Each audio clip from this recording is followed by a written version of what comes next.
Are we live yet? Let's see. Alright. Oh, of course. Of course. I didn't clean the track, folks. I didn't clean the track because I didn't have time to clean the track. And I hate having to clean the track every time I want to turn on the darn thing. Okay, let me see. Go to my channel. Let's see who's here. We got Tyler. We got Kioma. We got Traveling Suitcase. Brocky is here. Hello. We should get more people pretty soon. So, oh boy. All right, there we go. All right.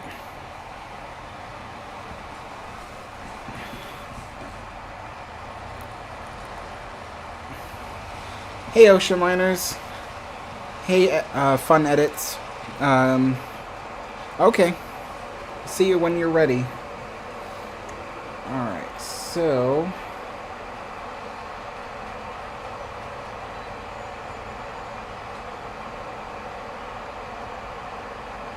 everything seems brighter. Oh, awesome, Ocean Liners. It's always good to be out of school. So I need your guys' help to decide something. What tea shall I have today? Because I have no idea. I could have any of them. So from the top we have Lady Grey, we have Earl Grey, English breakfast tea, and Irish breakfast tea. So let me know. Hey Brock, my day's going pretty good. Pretty good. I've just been really just mentally exhausted. I've been trying to work on some videos lately, and it's like every day, all day, constantly making videos, and so my brain just gets tired, but awesome. Thanks, Suitcase. Hey Ken, how's it going? Tyler says the red one. Nate says the blue one. Oh boy, everybody has a different... Lady Grey, Earl Grey, everyone's saying Earl Grey so far. The majority of people, at least. Let's see. We'll see what more people think.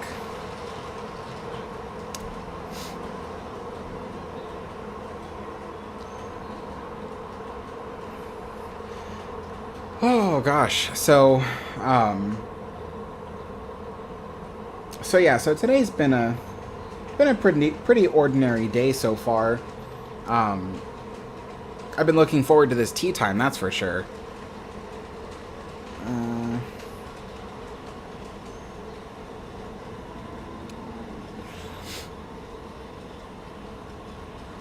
English breakfast. Gosh, everyone's all over the place. I got 2 English breakfasts. I got 2 for the Lady Grey.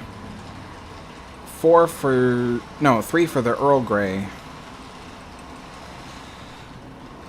So far, the votes for the Earl Grey are bigger.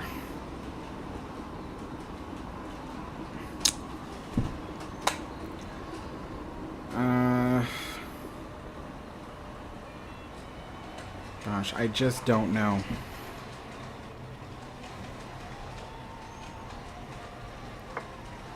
Okay.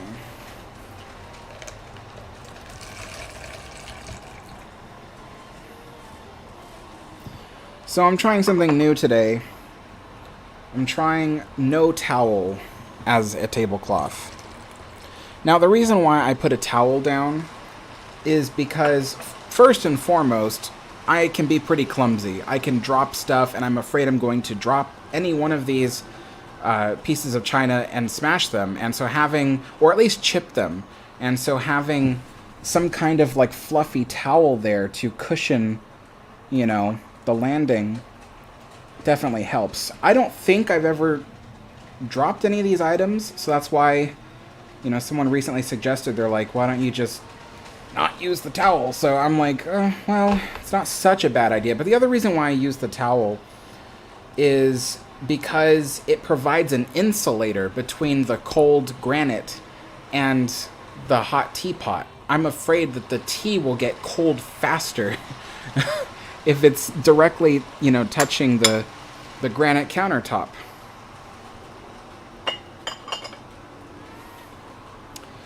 Let's see. Hello, everyone. I'm trying to decide what tea to have, you guys. I got Lady Grey, Earl Grey, English breakfast, and Irish breakfast. And I can't decide which one. So, Ken says, just got back from visiting family in Palm Springs. Was 114 degrees in Palm Springs. Glad to be back in Portland. Yeah, it's really hot over there. Jeffrey asks, hey Alex, is Twinings better than other brands? I haven't had very many British brands, but I do know that Twinings is definitely better than American brands. So I try not to buy any American brand teas for when it comes to having, you know, English teas. Because like I've said before to other people, I've tried Earl Grey from different American companies and it always tastes gross. I can't drink it. But Twinings does it really, really well.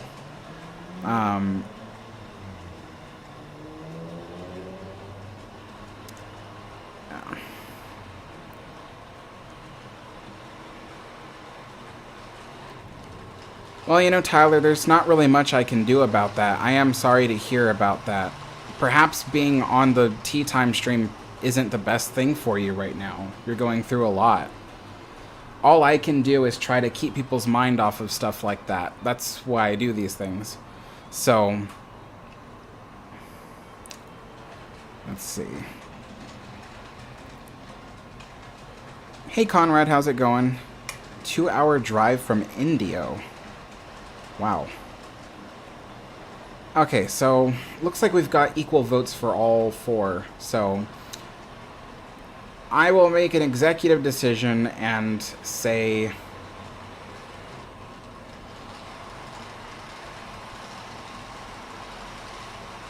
English breakfast.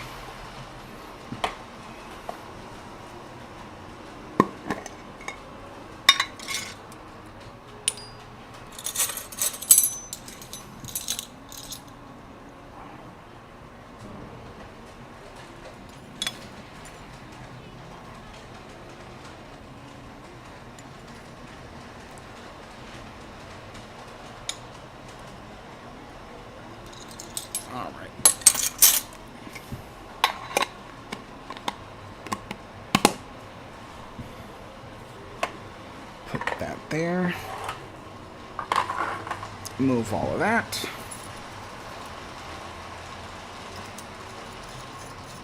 Hey Dark Plays, how's it going?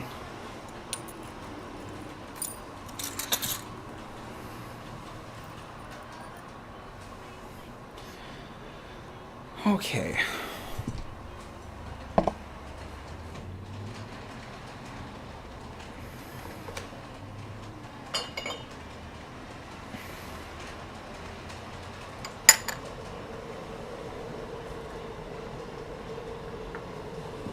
You know what I am going to do, though? I am going to move this teapot to the tray because I really do feel like it's only going to make the tea colder faster.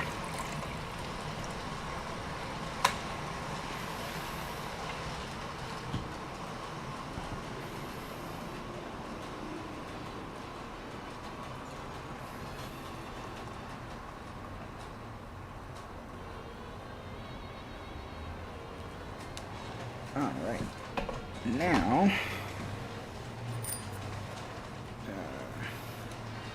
oh yeah, I'll probably burn my fingers.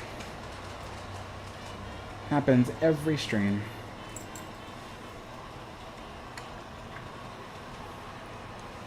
Alright, so, 4:15 is when that should be ready.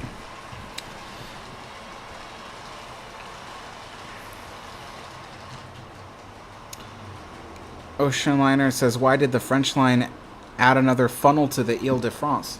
As far as I'm aware, I thought they took away a funnel. Yeah, I thought Ile-de-France started off with 3 funnels, and then after the war, they did some rearranging of its structure, and they brought it down to 2 funnels. So, that's as far as I know about it. Hello, Ivan.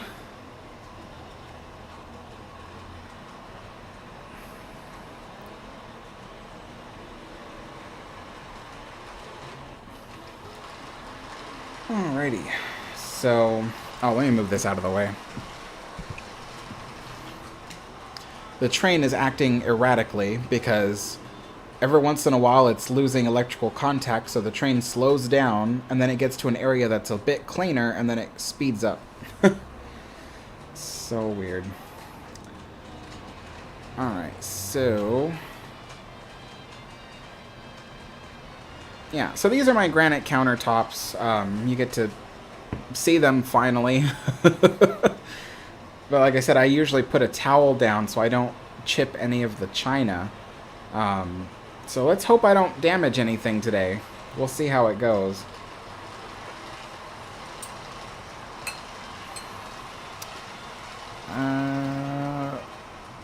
Whoa.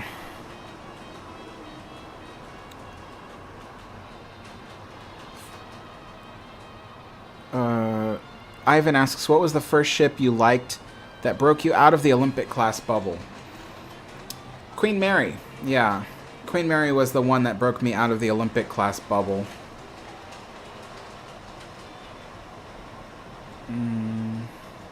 Thomas asks, how much sugar do I put in my tea? Well, if it's tea this size, I have these demi-tasse spoons. So they're roughly, I would say, a third the size of a regular teaspoon. So I put 1.5 of these demi-tasse spoons of sugar for my cup of tea. I don't know the actual measurement, only because, it's like I was saying, these teacups are smaller than teacups that people normally buy. These are maybe just a little bit over half the size of a regular teacup. So yeah, it does require smaller quantities of sugar and cream than I usually, dose out for a normal size cup of tea. Joe says, hi Alex, do any of your videos cover the passenger cabins on the Queen Mary? I am curious what the layouts and amenities were like.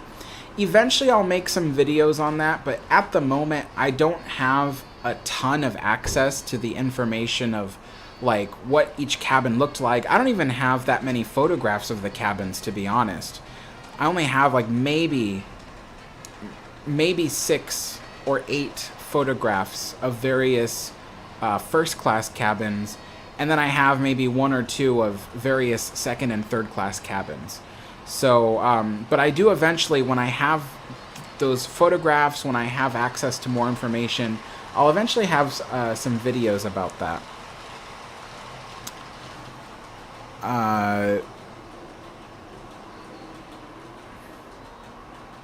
But I mean, if you have any specific questions here, I can try to answer them. Brock says, in the Long Beach era, why did they charge the flooring? Oh, why did they? I'm sorry, I misread that. Why did they change the flooring to carpet? Oh, yes, because it's a hotel. So basically, well, there's actually more to it than that. So basically, when the Queen Mary was at sea, ships like ocean liners, steam ocean liners, were very loud. The boilers were rumbling, the turbo generators were rumbling, the water softening plant was humming, and the engine rooms were roaring. So all throughout the length of the ship, you just had this kind of hum, this really loud hum. And people got used to it eventually. It just kind of became background noise. But it kind of drowned out a lot of noise on the ship. So making each cabin soundproof was not necessary. And it was especially hard to do because each door of each cabin that led out to the hallway had a grate that allowed air that was being pumped into your room out into the corridor, so that those slats made it so you could hear people walking up and down the halls. But the loud hum that the ship generated kind of drowned out a lot of that noise, and so it kind of got rid of that. But when the ship was brought into Long Beach and turned into a hotel, that loud engine room noise no longer existed. So now, you know, anybody walking down the hall or anybody talking in the next room could easily be heard, sometimes down the hallway a little bit. And so people, it kind of just echoes through the room. And even when you stay on the ship today, people often complain about the noise. They say, oh, it's, you know, you can hear everything that happens on the ship, even if you're down the hallway or on another level. And it's kind of true. The ship really relied on its engineering spaces to create noise that kind of drowned out everything. So to help reduce some of the noise, you need to add, you know, things that you need to add like a soundproof layer that kind of helps to dampen the noise. And one of the best ways to dampen noise is carpeting.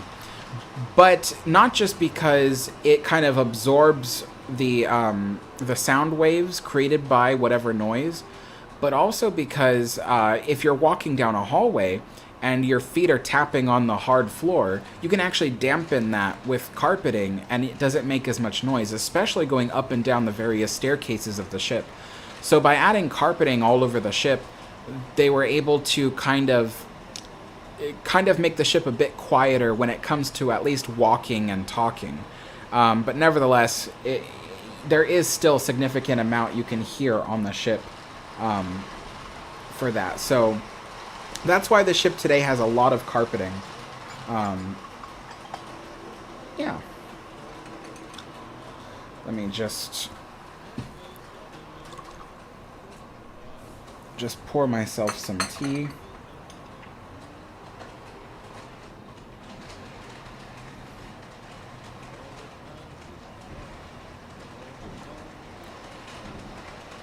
Like I said, the teacup is smaller than a normal teacup, so I pour myself almost to the top, when with a regular teacup you would only pour it halfway. So 1.5 demi-tasse spoons of sugar.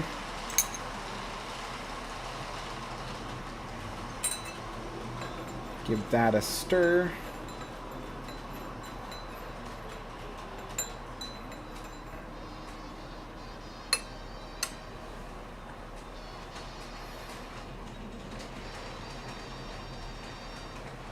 I have to be kind of conservative with the with this cream. This is that special milk that, because I'm lactose intolerant, so I have to drink alternative milks. And this one, you use too much of it, and it completely destroys, just removes all the flavor of the tea. So let's see how I did.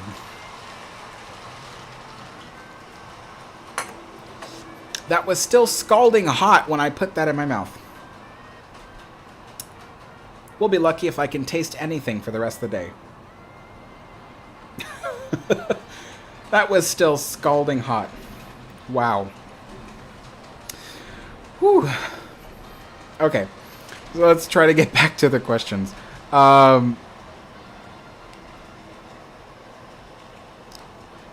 Jeffrey says, will anything be changing with your channel with your new job with QMI?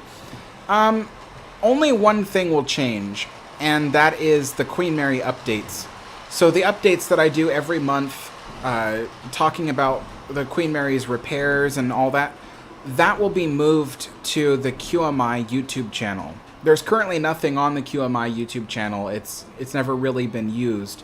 So, but as with my new job with QMI, I will be in charge of helping to put things on that channel. And one of the things that's going there is the monthly updates. Because I've always, with my monthly updates, I've always spoken on behalf of QMI. And so now that I'm doing it in an official capacity, those updates will have to go on the QMI channel. So so the next time I do an update, whether it's this month or the beginning of next month, it'll be on the QMI channel. But other than that, everything will stay the same. You know, all the things I help QMI do behind the scenes are really just on the side of this channel. So, yeah, so there's really no changes that you'll see besides that.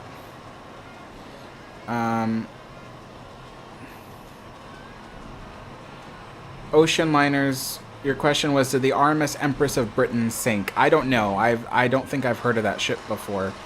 C Quad says, I think me and Steve are getting close to finding the GNI soundtrack, but it's going to take time. From what I heard, C Quad, or I should say Andrew, from what I heard is that he just doesn't have access to it. He doesn't own it. And he's told me that he told you this. So maybe you didn't get the email or something, but yeah, he doesn't have it because it's the one that they use is I guess he just doesn't have it. I don't know. I don't know. I wasn't in the conversation, but he did tell me that he doesn't have it. So yeah. Conrad says, how much carpet was in Queen Mary at launch or post-war refit?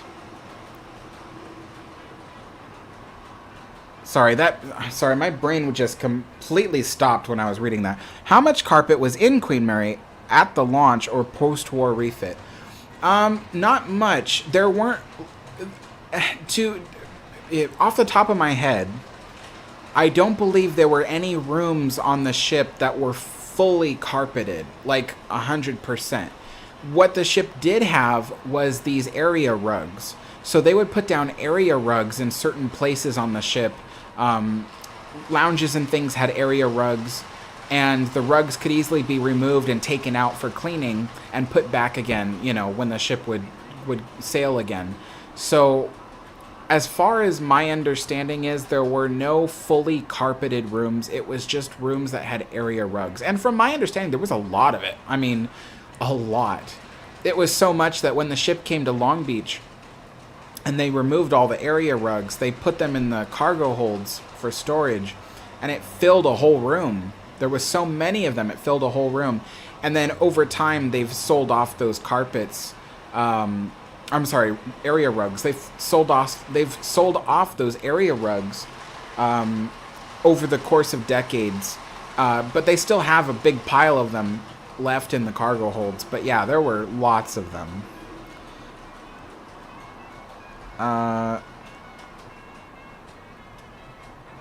What was really cool, though, is that I kind of wish that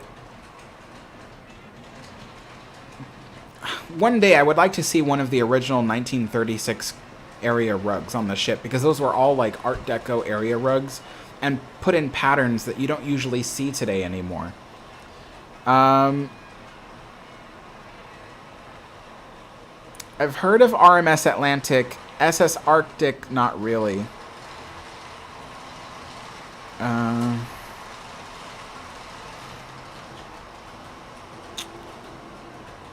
Yeah, Robert, I've heard that as well.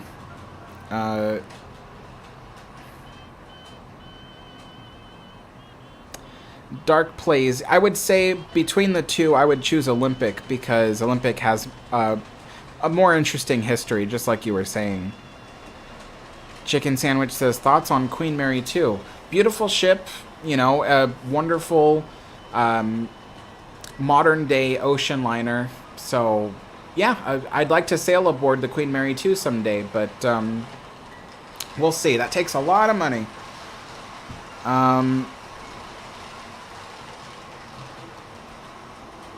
Ocean Liners asks, why don't ships have sharp bows?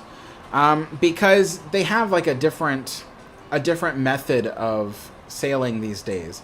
So instead of having a very pointed, you know, I think they call it a prow, they have a more rounded prow these days.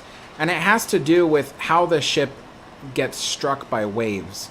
So in the past, if a wave was coming right at the front of the bow of the ship, the prow of the ship would be quite pointed to slice through that wave.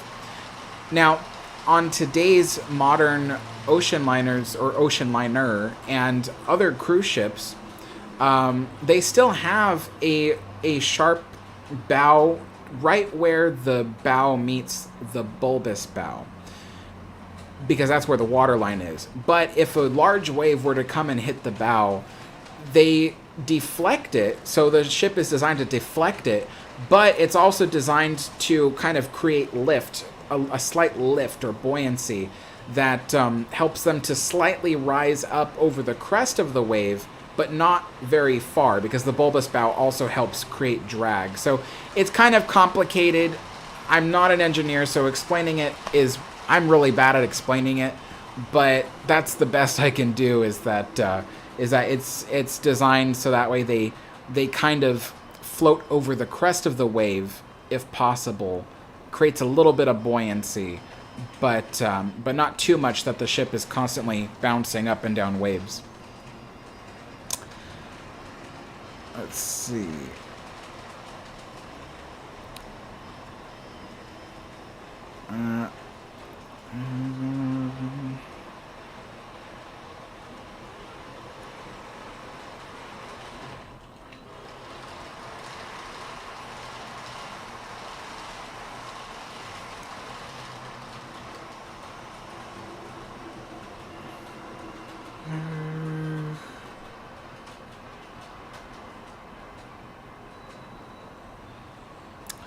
Conrad says, I just learned last night of Mitsubishi air lubrication system releases a layer of small air bubbles to cover the bottom of the ship, reducing friction, and saves fuel less than 7%, specifically ship Ida Prima. Oh, okay. I never heard of that before. I've heard of Ida Prima, but I didn't know about the bubble system. Brock says, what do you think will happen to the SS United States? Well, I mean, I share this every single live stream. But I think that SS United States will remain, for the time being, looking for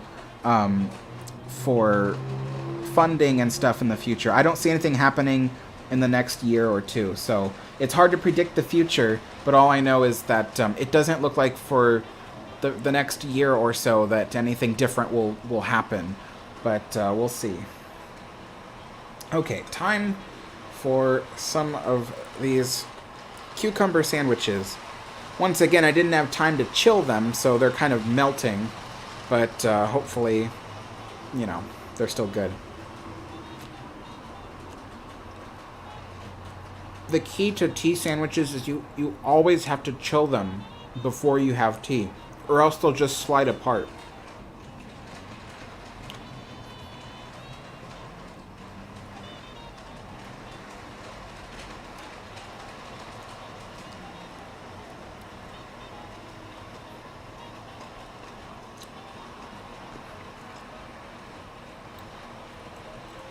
Hey, Fun Edits.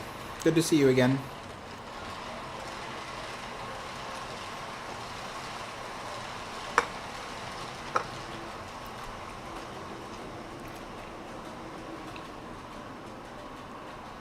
I have to be extra careful. I really don't want to chip any of this stuff.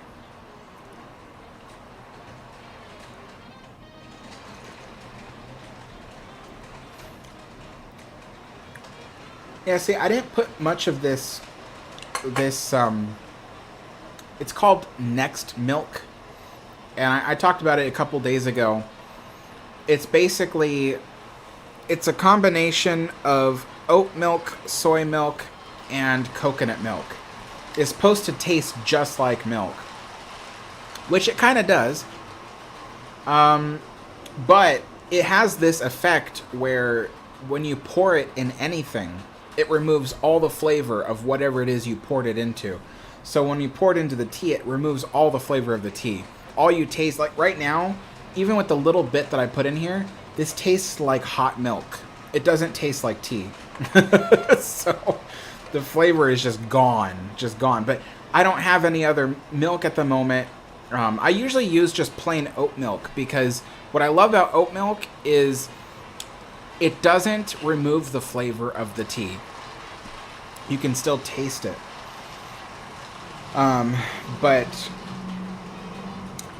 when I do my next grocery order, I'm going to have to see if anybody has more oat milk. Because I do not like using this milk for tea. It just removes all the flavor. Which is partially why I chose to, in the end, to do English breakfast tea, because any of those other 3 teas, when you add this milk to it, it has a really adverse effect. The tea just tastes bad, in fact, with it, because once you remove all that subtle flavor, all you're left with is the bitterness. At least with the English breakfast tea, there's still a hint of its original flavor left.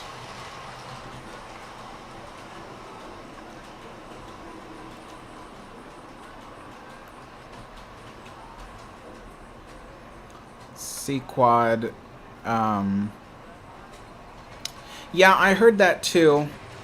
But at the same time, I feel like that's news that's been around for a long time. It's for years and years and years they've been saying, oh, well, it's going to go to New York, or no, it's going to stay in, closer to, downtown or something of Philadelphia.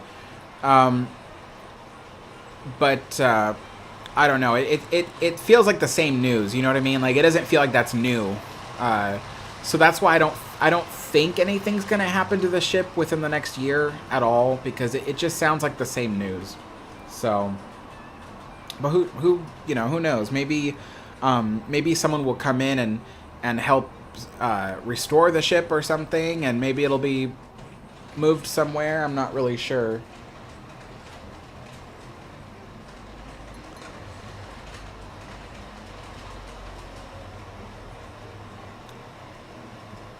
Yeah. Well, Conrad, the thing about having New York or Philadelphia bid over the ship is the fact that when it comes to ships like these, the cities don't want to spend money on them. And so realistically, I think the money would have to come from a private investor. And from there, they have to request to put the ship in New York or Philadelphia, because my brain isn't working today. It has to do with the sheer costs. It's like these cities would rather have you pay them to put the ship there than for them to pay for the ship to be put there.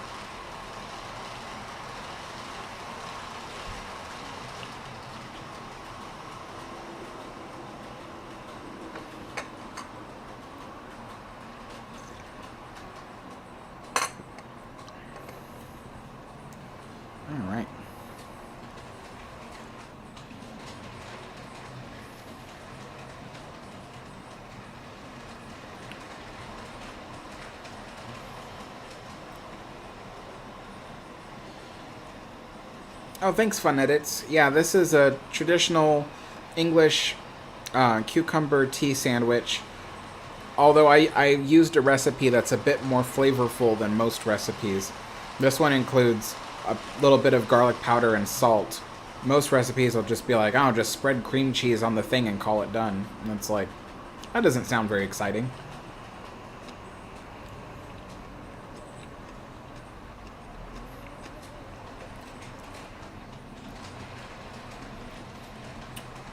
But it's falling apart as I'm trying to eat it because I didn't put it in the refrigerator to chill before I cut it.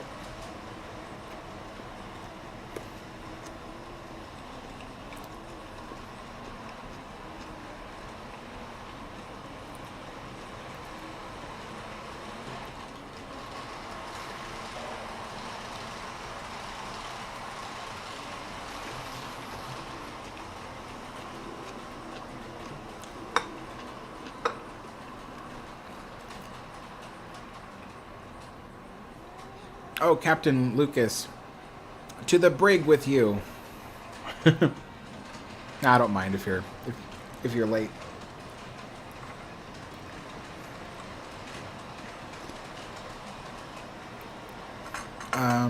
Oh, I didn't see this comment. Is it true that in World War II people carved their names into the furniture and walls of the Queen Mary? Yes. So mainly it was the Australians. The Australians, they were... So from my understanding, nobody ever carved their names into the walls of the Queen Mary. But they did carve their names into the furniture in hidden places. So the Australians and New Zealanders, they would carve their names underneath the drawers and dressers of the ship. And they did that there because they knew that nobody would see it easily, and so they couldn't, they wouldn't easily get caught doing that. It was said by the ship's captain, I forgot his name, but the ship's captain had bragged that the Americans were very well disciplined and they didn't carve their names or do anything bad to the ship.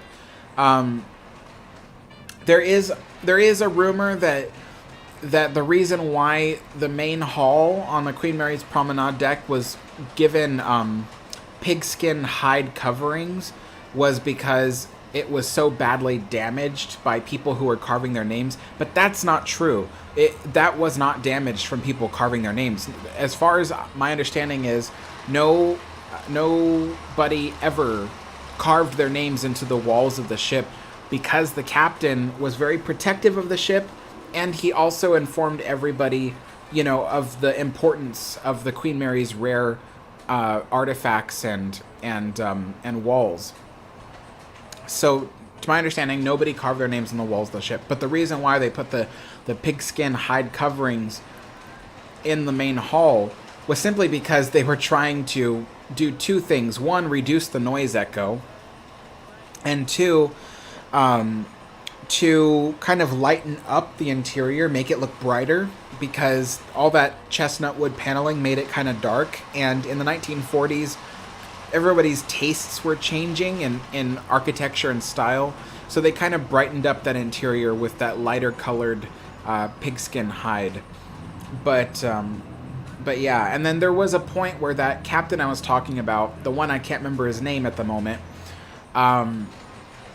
he did allow for the various GIs and people aboard to carve their names and images as well, whatever they want to carve, into the teak handrails of the sun deck. So they would be allowed to go there and carve whatever they wanted on there. And so after the war, the captain tried to convince Cunard to leave the handrails as they are, varnish them, but to leave them as they are. So that way, everybody who sails aboard the Queen Mary after the war will see these mementos of the war. Unfortunately, Cunard did not think that was a good idea. Cunard felt that they didn't want to remind people of the horrors of war while on the Queen Mary. So they they sanded down almost all the handrails, sanded them down, re-varnished them. But what they did do is they saved a 6-foot section, or 2 meters, and they donated it to the U.S. Army Archives. As far as I'm aware, the U.S. Army Archives still has that section of handrail, but I don't believe it's on display anywhere. So, but yeah.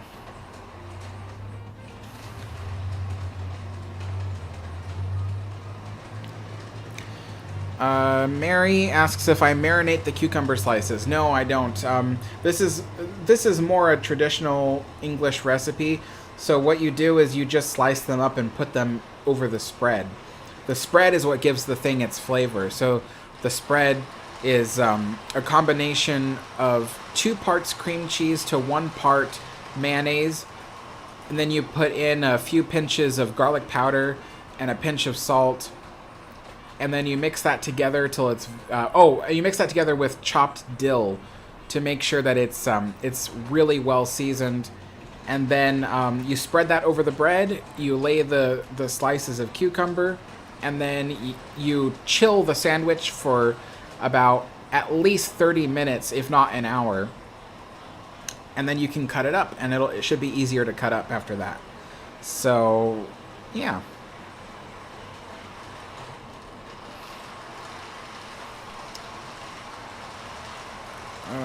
Let's see.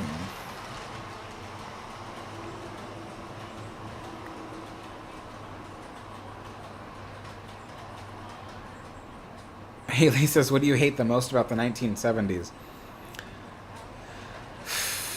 The most? I suppose in the 1970s, what I hated the most about it was that everybody felt the need to destroy historic designs and architecture because they thought it was so outdated. And so the 1970s was a really bad decade for the preservation of historic design and architecture, simply because people back then, they just thought it was so outdated that most of the time they chose to just remove buildings or redecorate them altogether.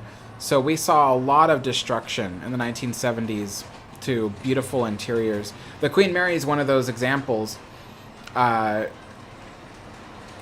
They had some appreciation for the Queen Mary's Art Deco style, but they tried desperately to disguise the Art Deco style of the Queen Mary with modern carpeting, modern furniture, modern colors. They would, sometimes paint some of the walls, not all the walls, just some areas were painted with colors that matched the more earth tones of the 70s.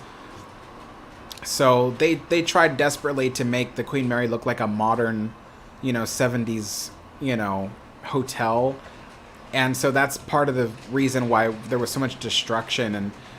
And another thing, too, was that there wasn't too much remorse for the destruction of the ship's interiors, the ones that were removed, because they were just like, oh, this is all old anyway. No one wants to see this.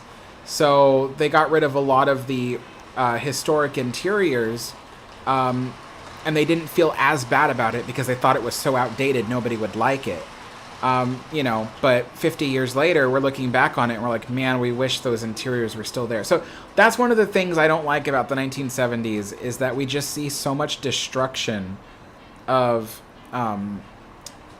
historic styles and architecture. So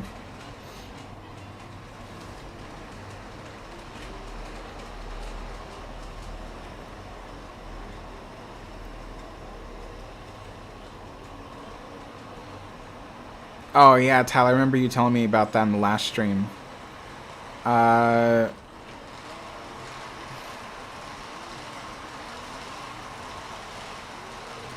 Fun Edit says, what if you put a lighter on the ship, would it catch fire? Not likely. I mean, there is a chance you could if you did that, but there's a lot of fire suppression systems on the ship, and the ship is made with asbestos, which is a fire retardant, so it's not likely the ship would burn down completely if you did so. Yeah, I hope that your question is an innocent question, because obviously I wouldn't want anybody to be, making threats that will hurt people. So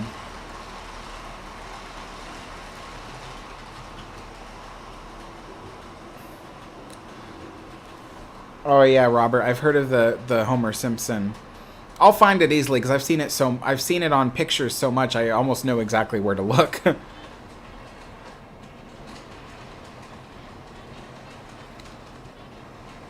Jeffrey says, just curious, do you have any Disney videos planned? Yes, so at the start of next month, Pirates of the Caribbean reopens from a major refurbishment. And so usually with major refurbishments, they add or remove things. So my friend is going to go there and film it, and I'm waiting for that to happen. And then what I'll do is I'll put out an updated Pirates of the Caribbean video featuring the newest footage of the ride. And that'll be the next thing I'll work on. And then when it comes to something new, I do have plans to make some videos about the rivers of America. I am trying to catch up on videos, though, because as a lot of people have probably noticed, I haven't been putting out very many, like, history documentary videos lately. I've been so busy that I just haven't been able to finish any. I wanted to have one out this Friday, but I don't have the time. I was racing yesterday to try to continue working on the video, and I just realized the more I was doing it, I was like, I'm not going to meet this Friday's deadline. So it's been like that every week. I can't meet the Friday deadlines. It's so much work to research all these old ships and stuff. It's so much work. So yeah.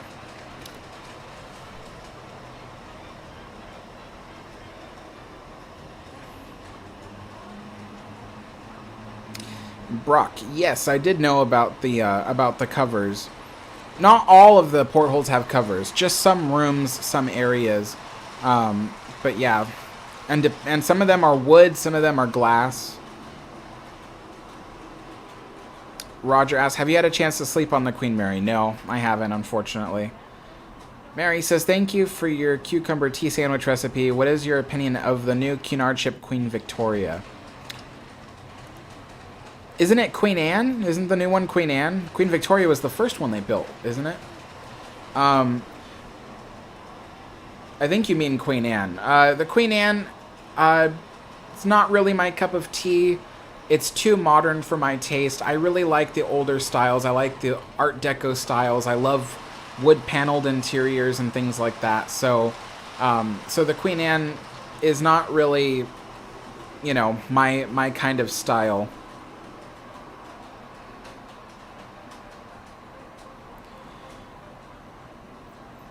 Gray Star Line. You should put as many funnels as it needs, I suppose. If you have a need to disperse the boiler room exhaust into 4 funnels, then you should do 4.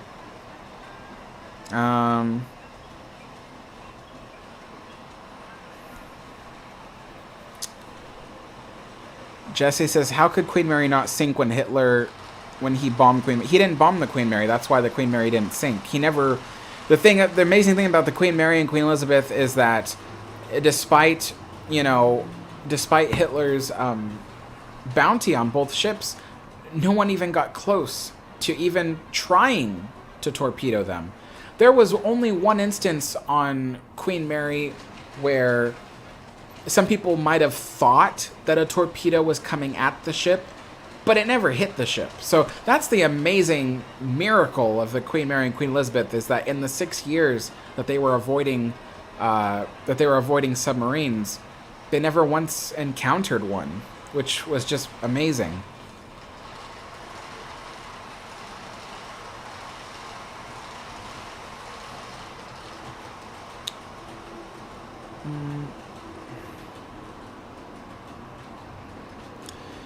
Brian asks, what era of Queen Mary would I love to visit if I could?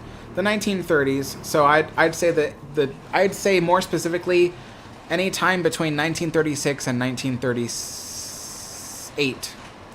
Yeah, any time between 1936 and 1938. 1939 wasn't a very good year for the Queen Mary because of all the refugees fleeing Europe. So it was just, there was a lot of tragedy, a lot of sadness, and so I'd rather visit, in the first 2 years while the ship was still in its glory days.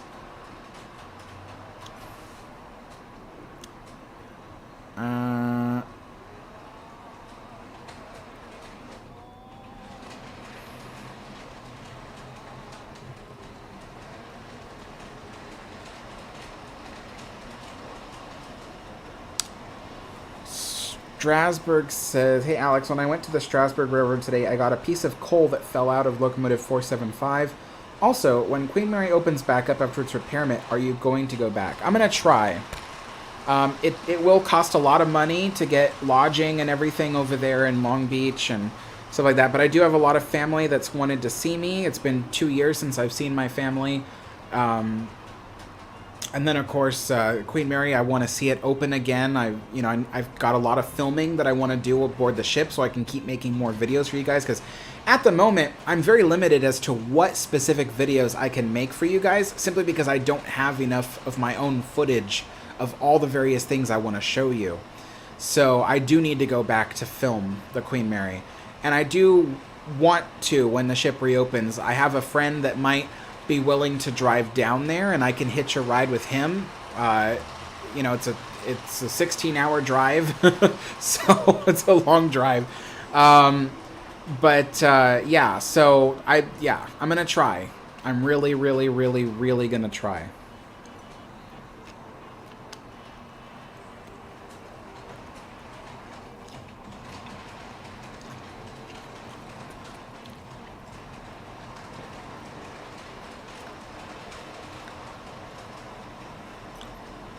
Brock is asking if I like 70s or 80s music. I do, but very, very specific bands and very specific songs and things. I'm not going to say there's I just like 70s and 80s music overall. Just very specific bands.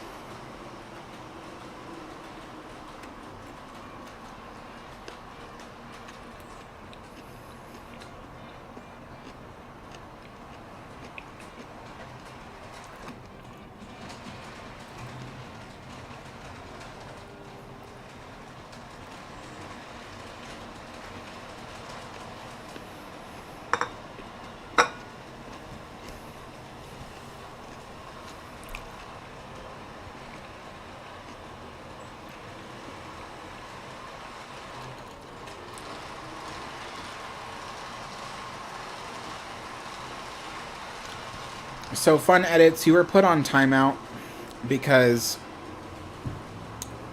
I think that question you just asked is really inappropriate.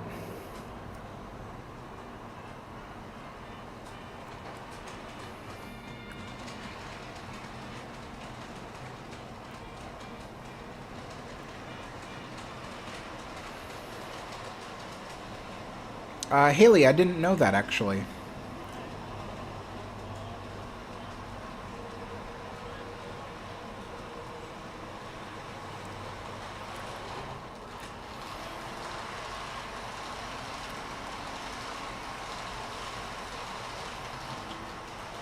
Keith, yeah, Disney's always been catering for the elite. You know, even when I worked for Disney, the company openly told us, this is the kind of people we're trying to market to. They didn't literally say, oh, we're marketing to elitists. They just said, whenever we did things, whenever we offered certain things, it was always like, this is geared towards the people with more money. So that's what they do, and they're very good at it. They're very, very good at it.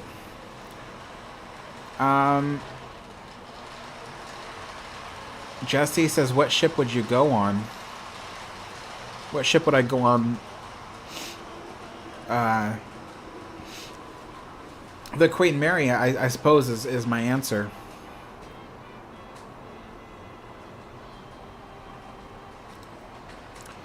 Captain Lucas says, do a crew area in Titanic Honor and Glory. I would if they would release it. They haven't released it yet, so I don't have access to that. The only version I have right now is it doesn't include crew areas. So, but as soon as they release a version that does, I'll do that.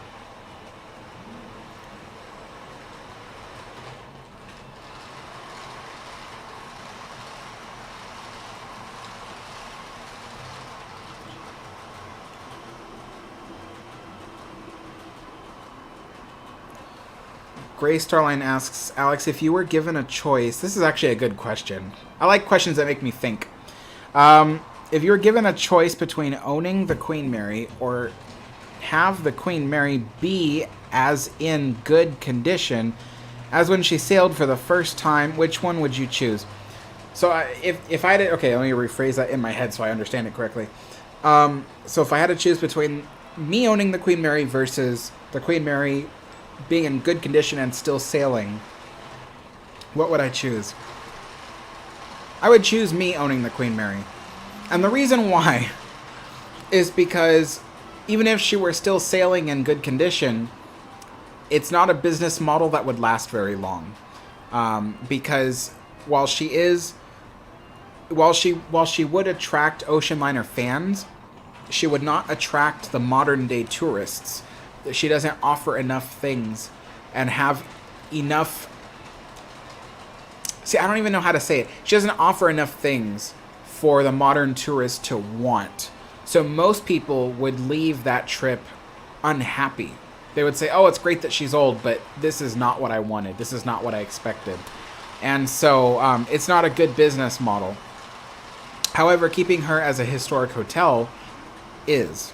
So I know that if I were at least owning the Queen Mary, I would know what to do with the ship to make her a successful tourist attraction. So yeah, that would be my answer to that. Hypothetical, of course.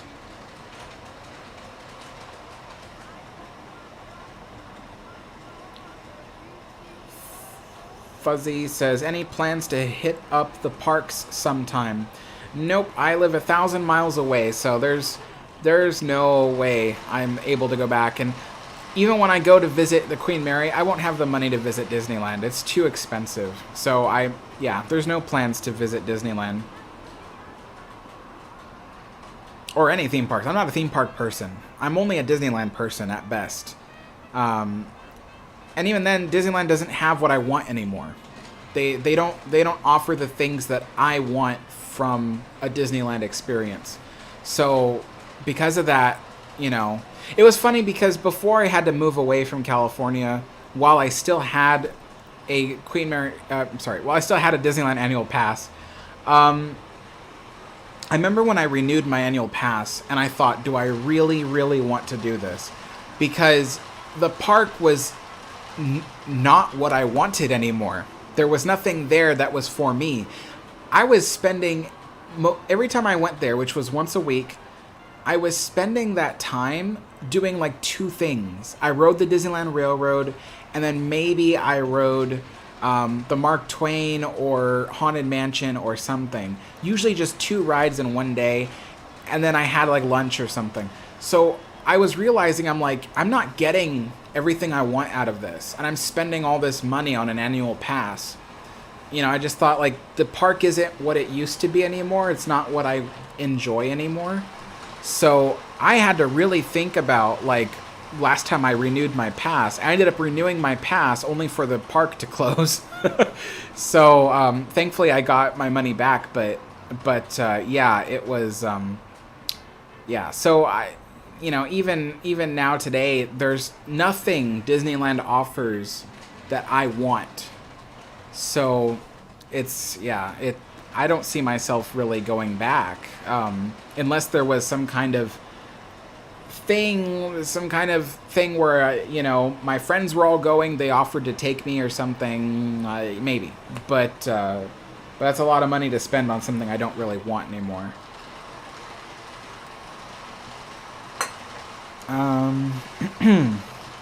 Thanks, Brock. See you later, Mike.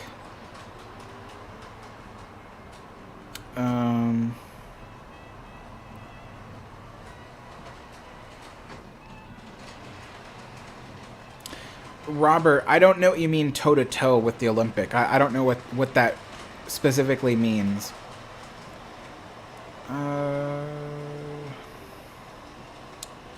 Hobgoblin, yeah, I agree. You really couldn't build another ship like Queen Mary today, for the same reason you said, with modern safety guidelines and stuff, but also the sheer expense and difficulty.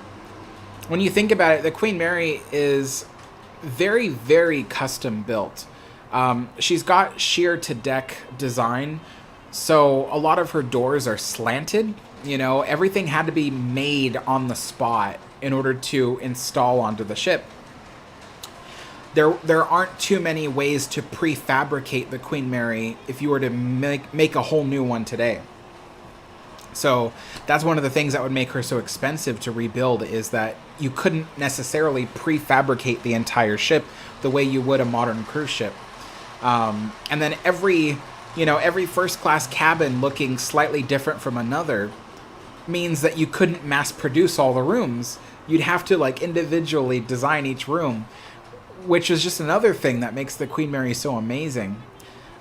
So yeah, there's none others like it, and there won't be any others like it in the future. So preserve what we have. I don't think it's a big thing to ask the world to preserve a few of these big liners. We've got the SS United States, we got the Queen Mary, we got the QE2. Are there any other big liners, like super liners? I don't think there are there? Like a super liner.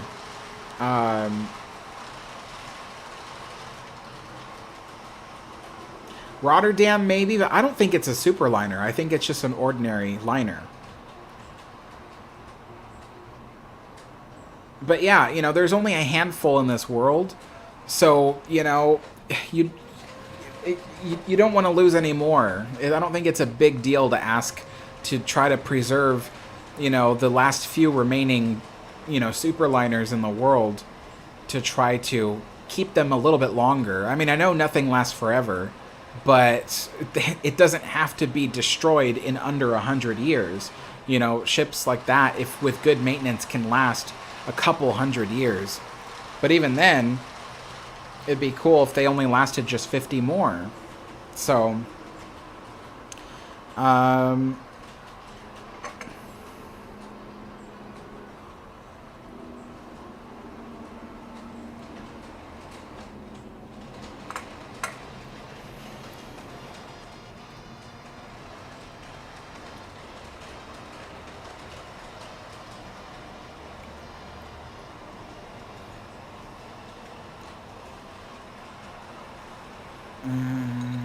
let's see.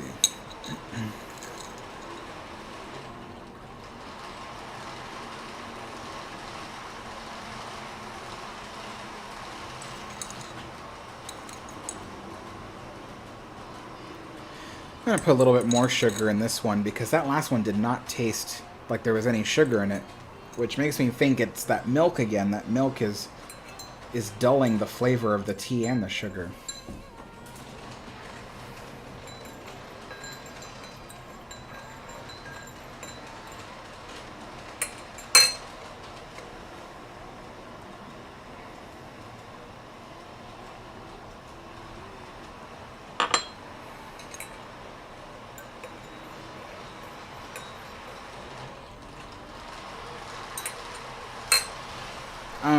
Okay, let's see what everyone's saying. Haley, I did not know that either.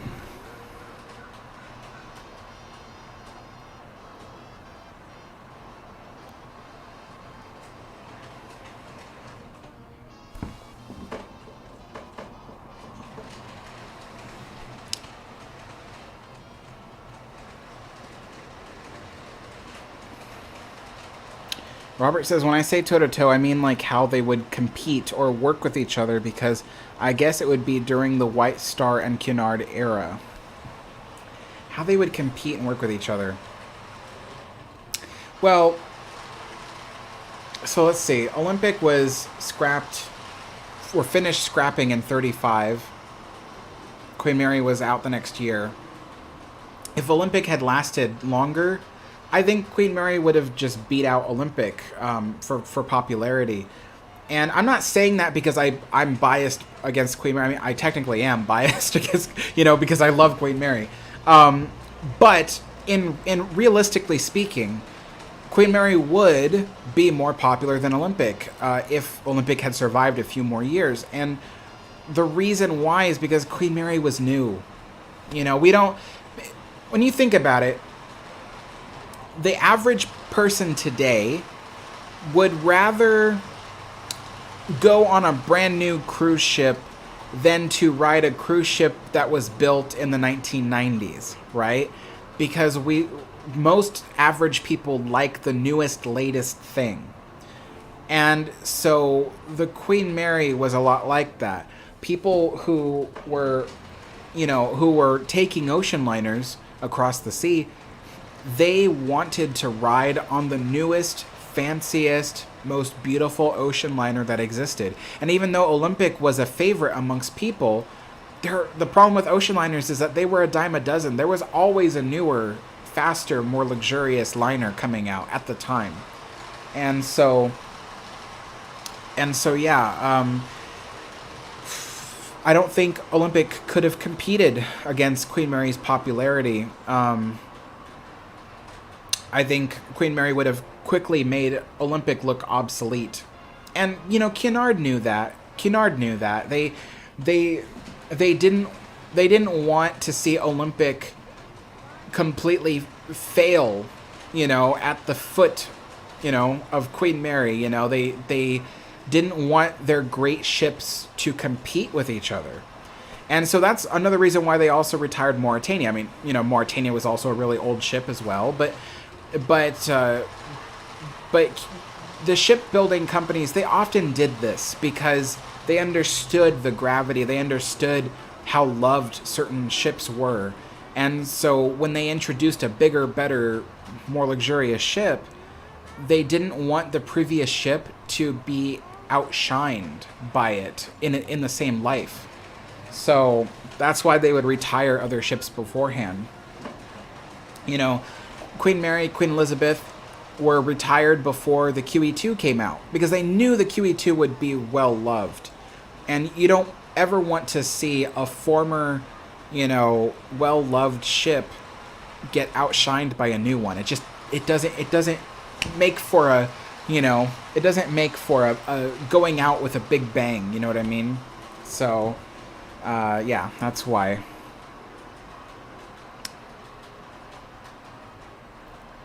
Brock, it's funny you say that you wish that they would teach about Queen Mary in school. In Long Beach public schools, they kind of do.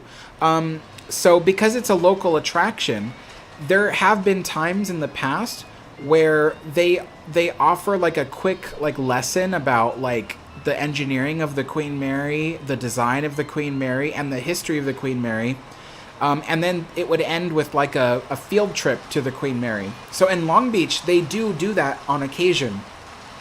Of course, Queen Mary's been closed for 2 years, so they haven't been able to do it. But prior to Queen Mary closing, they were doing that still. So it's really cool. You can still find online, if you look at Long Beach Unified School District, you can often find videos that were produced for the children to watch. And they have to do with the history of the ship. They're pretty interesting little videos. So yeah, they do. Yeah, it's pretty cool. But it would be neat if we could, find a way to increase the reach of videos like that to more schools across the nation. That'd be kind of cool.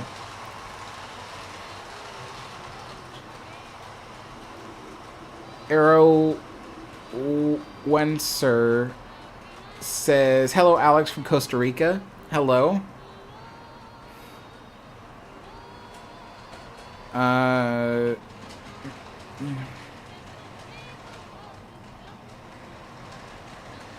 Gray Star Line.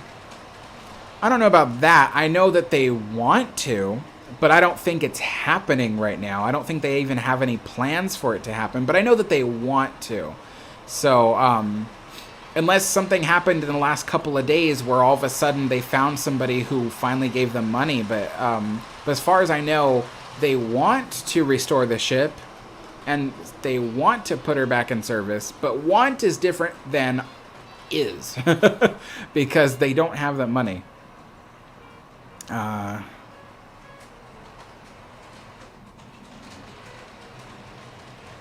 Conrad says, would you rather sail on the Queen Mary or next to the Queen Mary to see her on the whole voyage?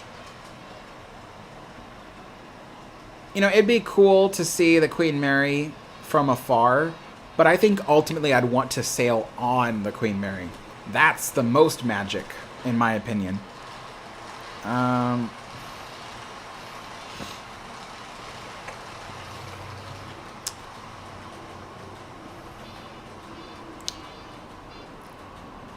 Celti says, found out my great-grandmother from Poland immigrated to the U.S. on the Kaiser Wilhelm der Grosse. Oh, nice.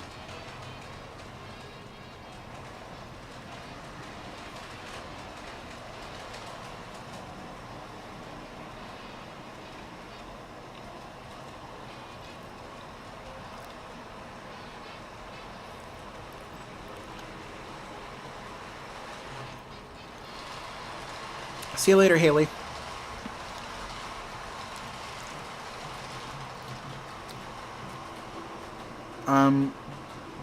Brock says, "Hey Alex, how do you live stream under 1,000 subscribers?" I don't know. I've done it before. I just hit live stream. It's funny. My friend said that he has trouble live streaming since he's under 1,000 subscribers. But I've never seen that problem. My other channel, Alex Adner, I've live streamed on that, and I only had like 300 subscribers. I used to live stream on that entirely. Like all my videos are live streams on that one. So I don't know. I don't have that problem.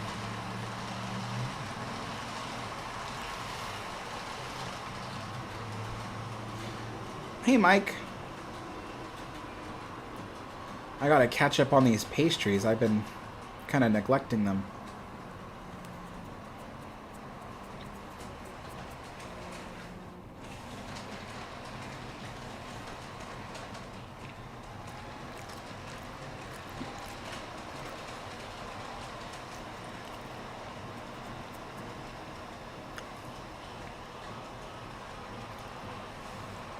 Scatino says it's pronounced glossa. Okay. Carl says, "Hi there, finally made it. It's been a while. Good to be here." Good to see you too, Carl. It has been a while.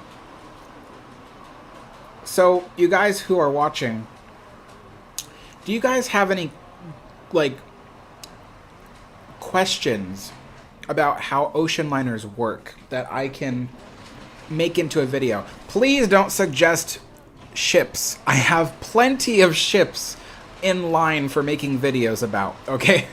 What I want to know is, what do you want to know about ocean liners that you'd like me to make a short video on? You know, because I've made videos about the masts, the funnels, the cowl vents. I've made videos about what it's like to sail on ocean liners in rough weather. I've made various videos. It's all in my, the playlist is called Everything and Everything and Anything. I think that's what it's called. And so I often talk about, just generally speaking, you know, what people might want to know about ocean liners. So, but it occurred to me that there might be things that I think are just obvious, so I don't talk about them. But some people might not know what the purpose is. So, you know, like the masts. I talked about the masts the other day because I thought, oh, well, everybody knows that the masts were used to carry the antenna wires. But apparently, that wasn't something everybody knew. So I thought, well, if people want to know those things, then I can make videos about that.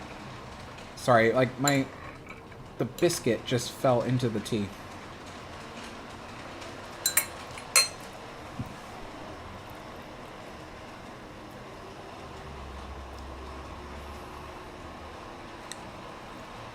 Thanks, Nate.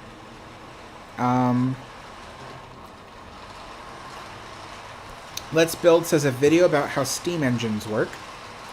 Okay, let me write this down.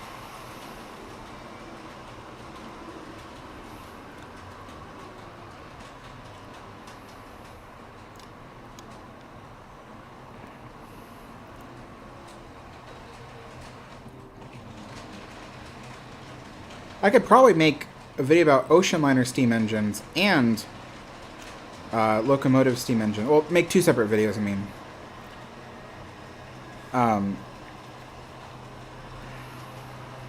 Work. Because I know a lot of people don't know how steam locomotives work.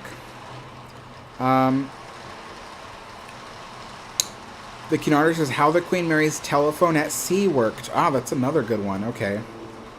Let's see. How QM's telephones worked at sea. Okay, let's see.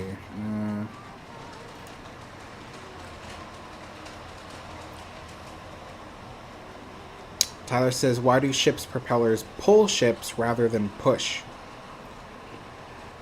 Ooh, maybe I could combine that with another thing, because that would be like a 5-second video. I'll come back to that if I can think of like something to like combine that with.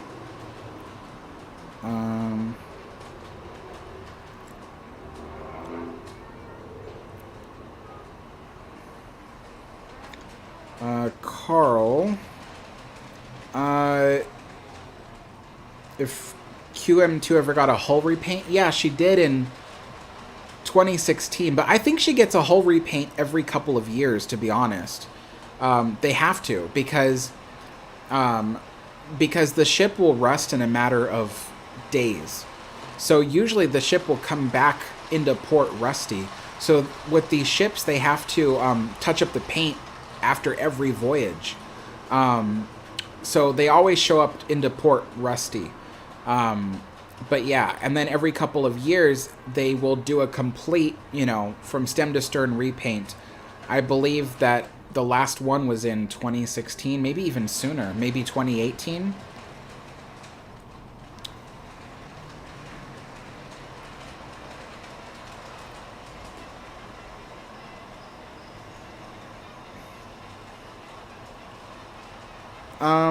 Philip, yes, I do look into smaller ships, not specifically Arctic or Estonia, but I do look into smaller ships.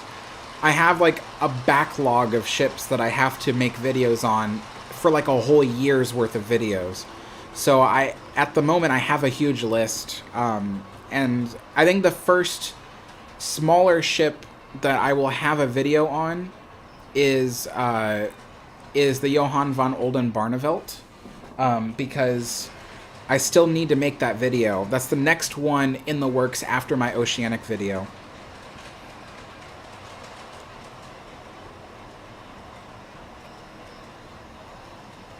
Eurowenser says, do you like warships? Not really. And I don't have the audience for that. If I tried to make warship videos, I wouldn't get very many views, because I haven't built up that audience. Fuzzy says, how does one properly restore a ship without getting rid of the things that make the ship authentic or all original? I made a video about that, actually. It's called the what is it called? It's called the here, I'll look it up. Oh, I am on this app. I can't look it up on my phone, because I'm reading the comment section. If I move away from this video, I might not be able to come back to the comment section easily. I have a video on it, basically. So, it's in the Everything About Anything playlist.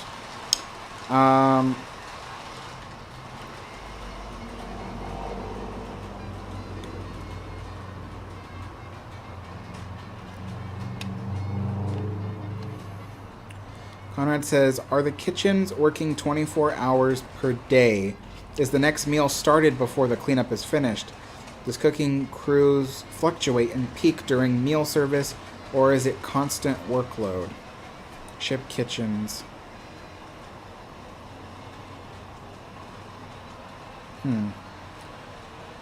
Okay, I'll see what I can do about that. That's a rather complex question for a video. Shoot. I can't copy and paste your words into my notes.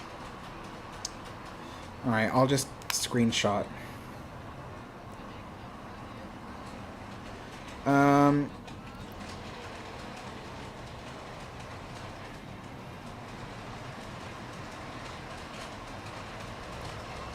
Engine room crews, 2 shifts or 3?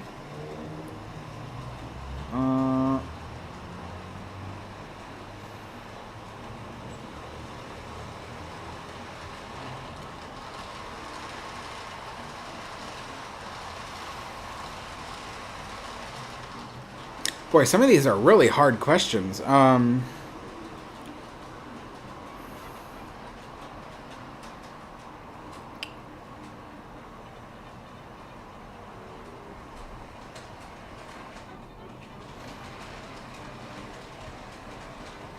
Especially engineers.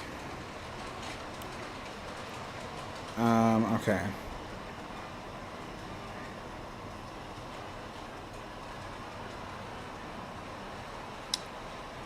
Oh, Empire of Waterloo.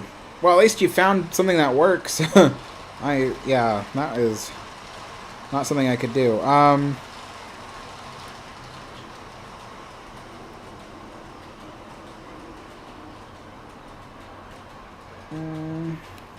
How propeller shafts are sealed against seawater and still be able to rotate, and then I could probably combine that with how they... Okay.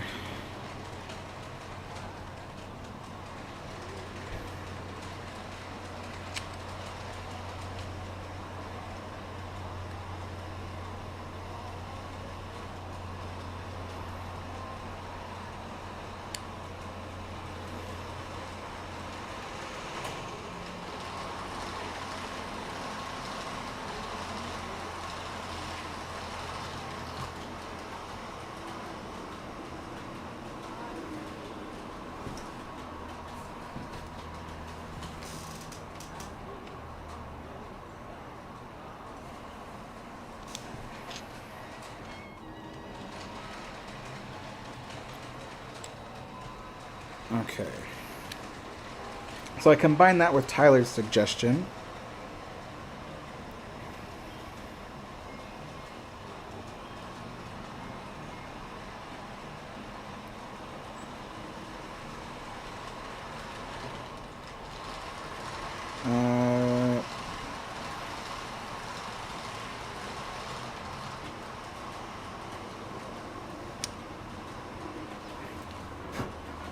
Fuzzy Gray, I made a video about that too, and that didn't go down well. A lot of people hated that video because they don't even like the idea of me mentioning the name Disney and Queen Mary in the same sentence. Had to take that video down. Gray Star Line says, "Hell, Alex, would you sail on one of the Atlantic-class ocean liners when they enter service?" Like the ones from the past, or like in a theoretical future? If you mean from the past, I would say yes, because I've always said that if I were to go back in time and ride an ocean liner, it would be Queen Mary on her maiden voyage.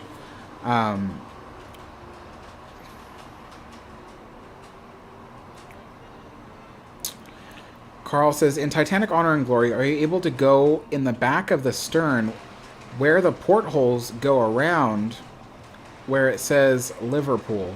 No, that area is closed off in Titanic Honor and Glory's demo.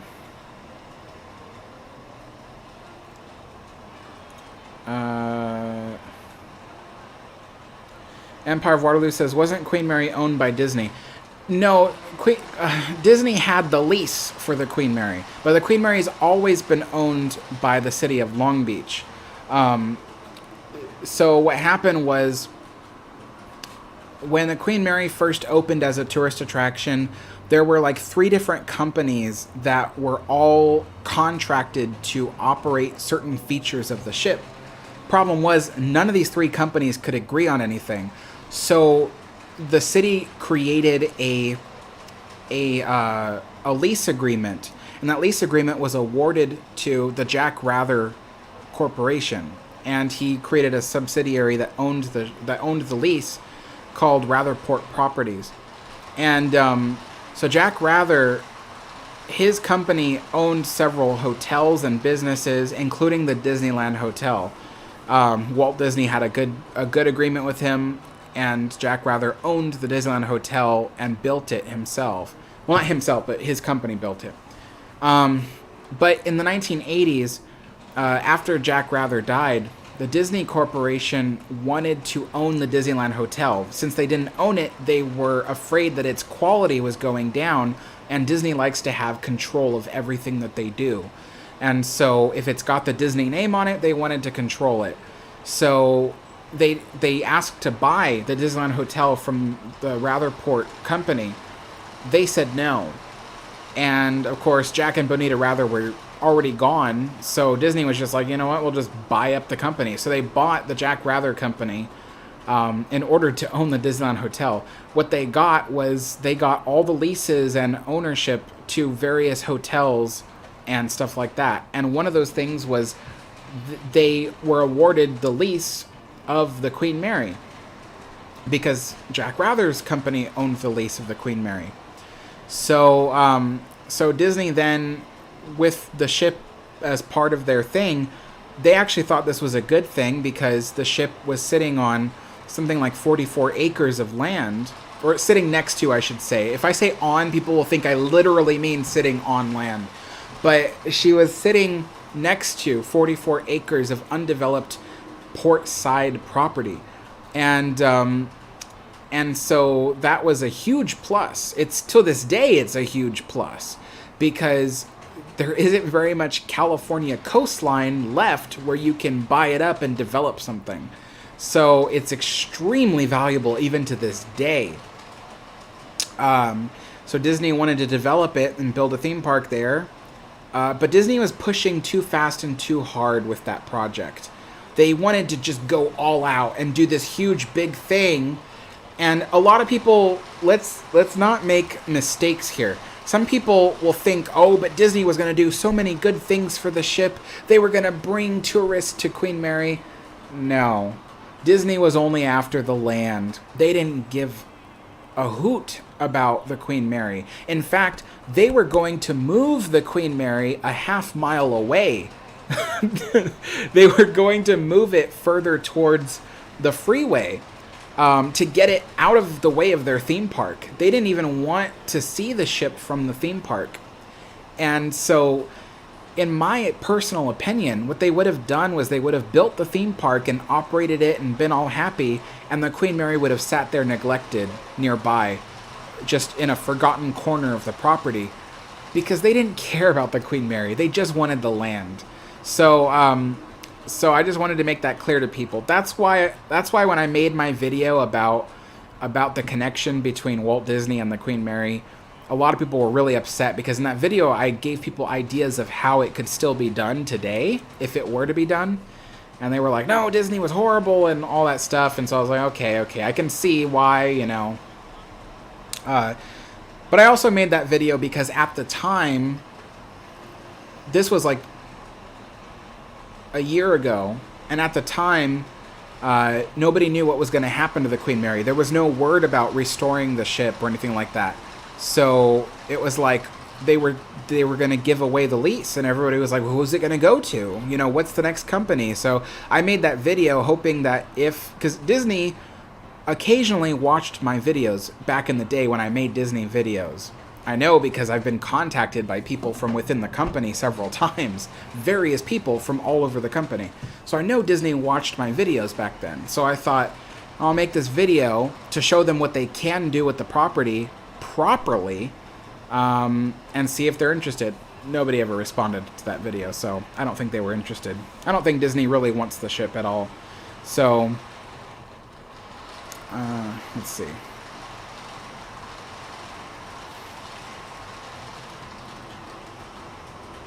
Well, folks, if you want to support Brocky, he's looking for 50 subscribers so he can go live. He makes videos, like compilation videos showing footage of the Queen Mary.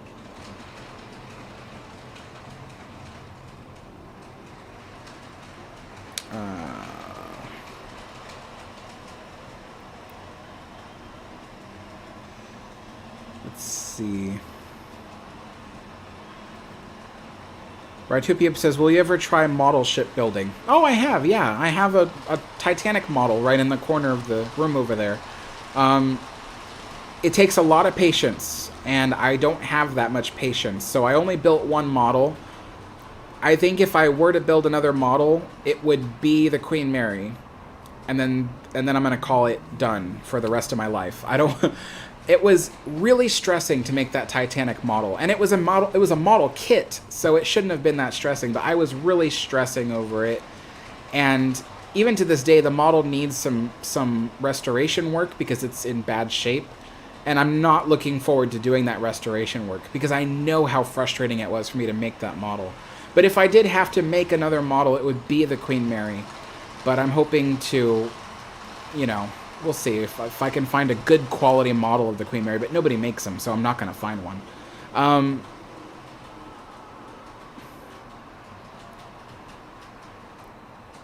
Let's see.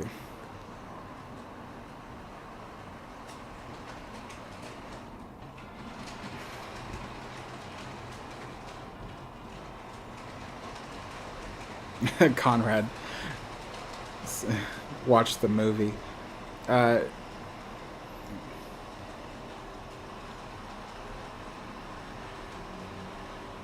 Shibber, yeah, I have seen the video from the 80s showing all that stuff on the Queen Mary. There was a lot of things to do, and that was during the Jack Rather years. Jack Rather, you know, some people have some negative opinions about the way his company ran the ship, but let me tell you, the Queen Mary was a lot more popular under the Jack Rather years, especially the early Jack Rather years, than the ship is today. Because Jack Rather knew how to run hotels and stuff like that. I would say my only critiques of the Jack Rather years was that they just didn't install enough things to do. But other than that, they ran the ship really well.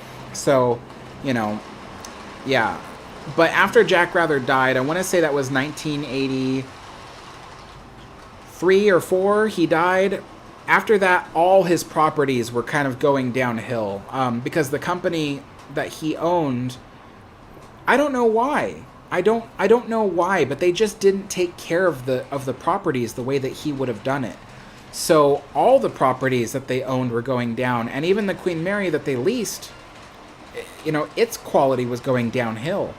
So when Disney came in, they had to do a whole bunch of restoration projects. And Disney did restoration projects like halfway, you know, like if there was like a special like paint project they needed to do, instead of actually stripping off paint and going through the process of carefully, like, you know, repairing the steel and everything, they just go over it with like a paint roller, you know, like, you know, bless them, they did do restoration work on the Queen Mary, but they just didn't put their whole heart into it.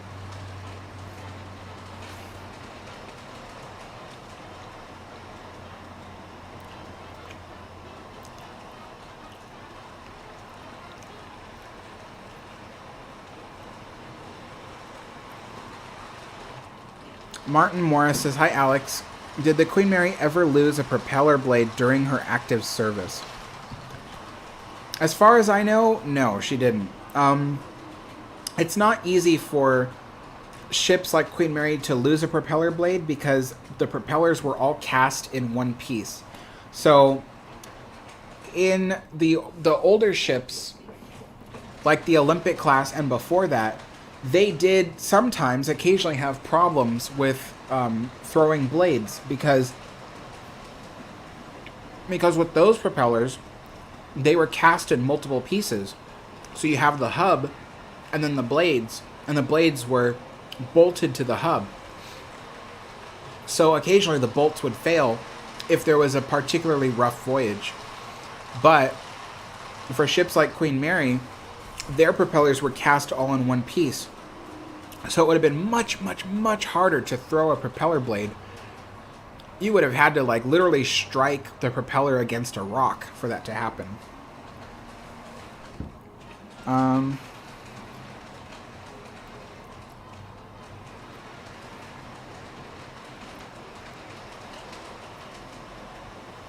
Yeah, Queen Mary did lifeboat demonstrations as recent as 2012. I actually have footage of a lifeboat demonstration, but it doesn't belong to me, so I can't show it publicly. But I do in my files have footage of a lifeboat demonstration on the Queen Mary. It's pretty cool. Ken says a video about how ocean liners were used to carry mail and cargo. Okay.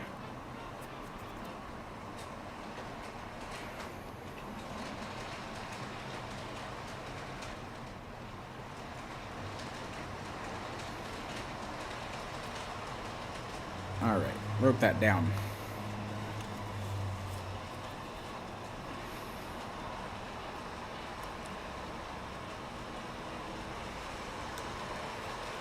Yeah, they had a lot of stuff on Queen Mary back in the 80s, showing how the ship worked and stuff.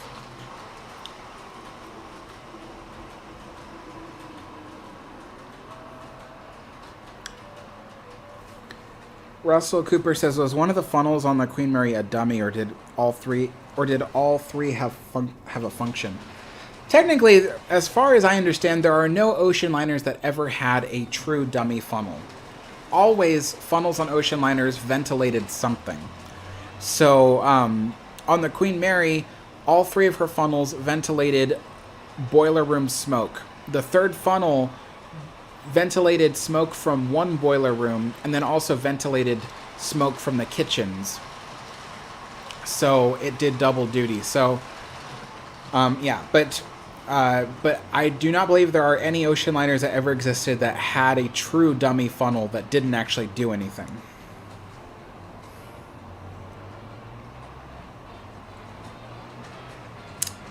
That's right, it was Jack Rather that did the Lone Ranger, right?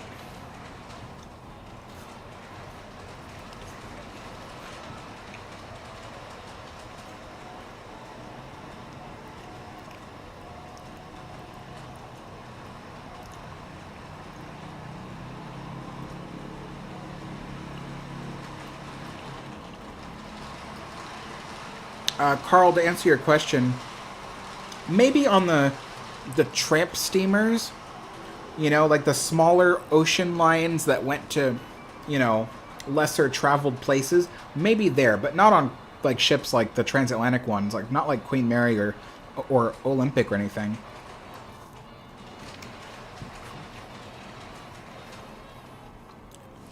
Oh my gosh. The tracks are so dirty, the train's just constantly stopping.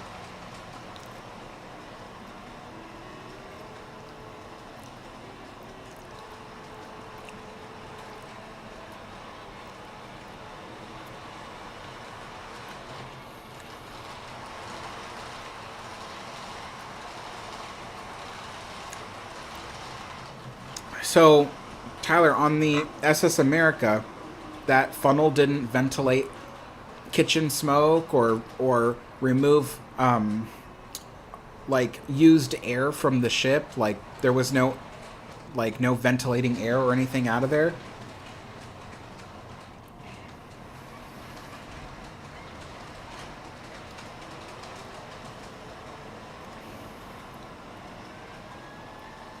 And Shiver, I don't know about that. Some companies really don't like that. You know, when I used to make only Disney videos, people always wanted me to organize like meetups with the viewers and do like a tour of the park.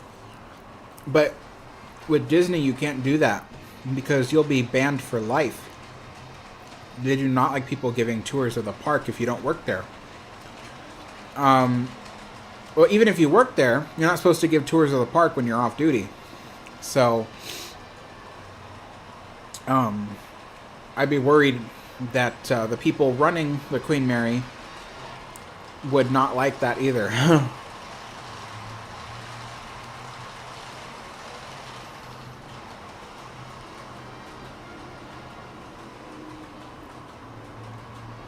Well, then I guess SS America was the ship that actually had a true dummy funnel.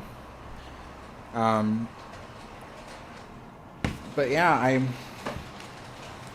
I didn't even know that. I didn't think it. I didn't know that that any of them truly existed. But I guess so.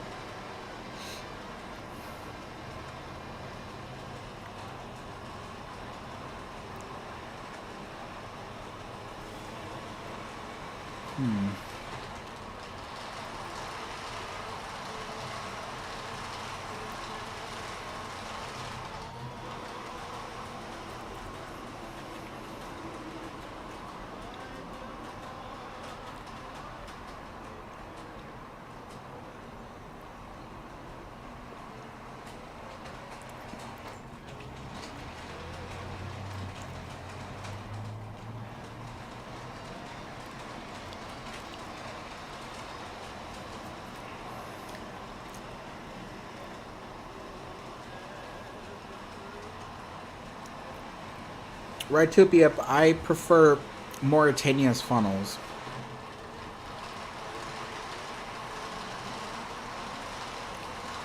Iron Legion, I haven't worked on the engine, so there's no progress on it. I don't currently have any plans to work on that engine. Alright.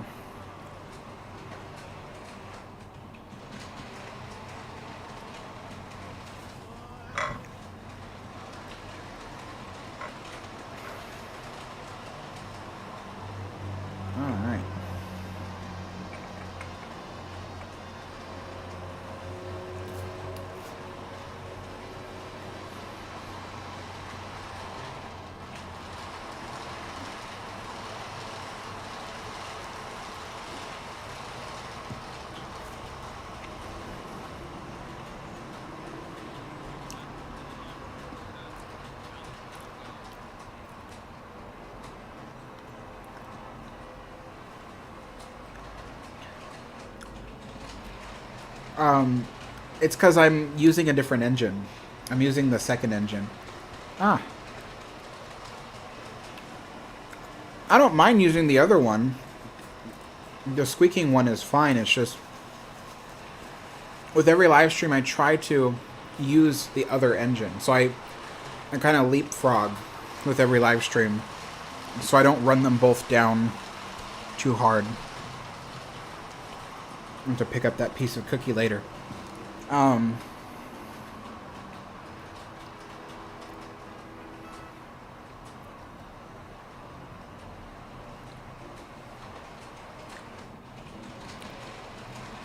it's okay. You didn't say anything wrong.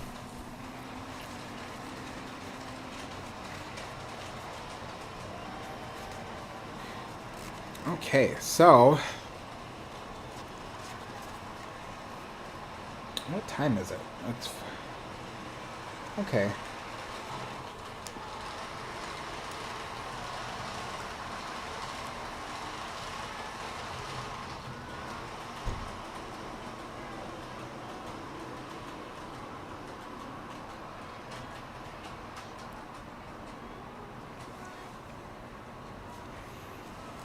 Jake says, lost stairwells. They all look the same, though. I think there's only one stairwell that doesn't exist anymore. Yeah.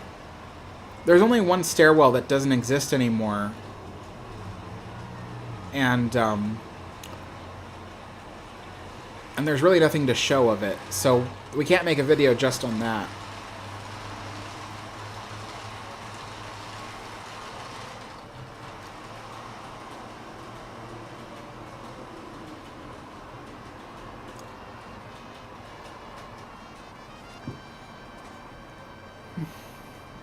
Yeah, Iron Legion, it's not going to be finished. The Titanic 2 was canceled in 2021.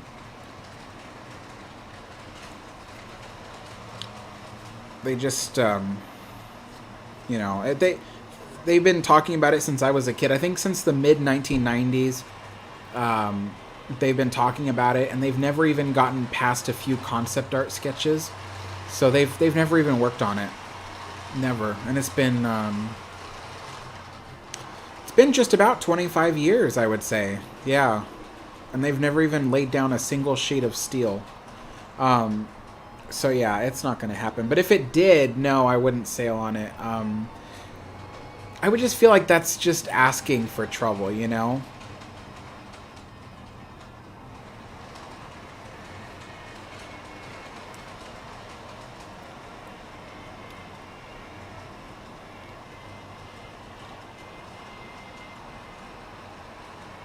Martin Mora, yeah, there will be a station added to the layout eventually. There will be a freight depot and a passenger depot.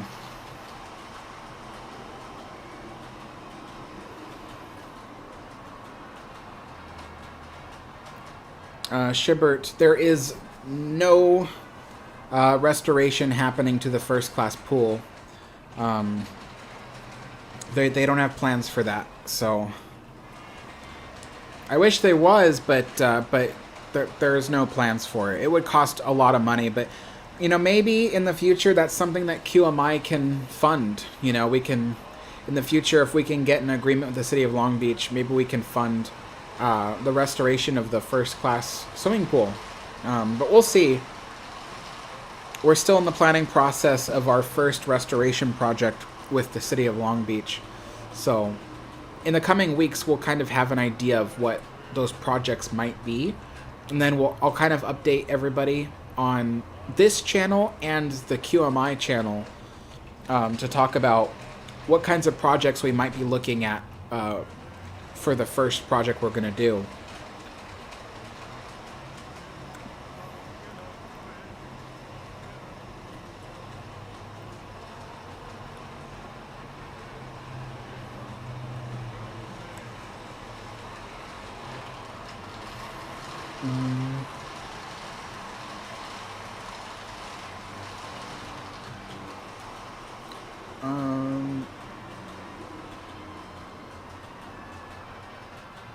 Iron Legion says, just out of curiosity, are you thinking about making a video about the submarine next to the Queen Mary? I don't think so. My channel really focuses on steam power, so I don't see myself talking about the submarine since it was... I think it was diesel. I'm not sure, but it certainly wasn't steam. Unless it was nuclear, then that might qualify it as. But as far as I know, nuclear submarines are not preserved; they're destroyed. I think it was diesel. But no, I don't have plans to talk about it. I try to stick to really old steam power stuff. So my channel's all about, like, you know, trains, ocean liners, and in the future there'll be other steam-powered equipment and stuff, but that's about it for that one. But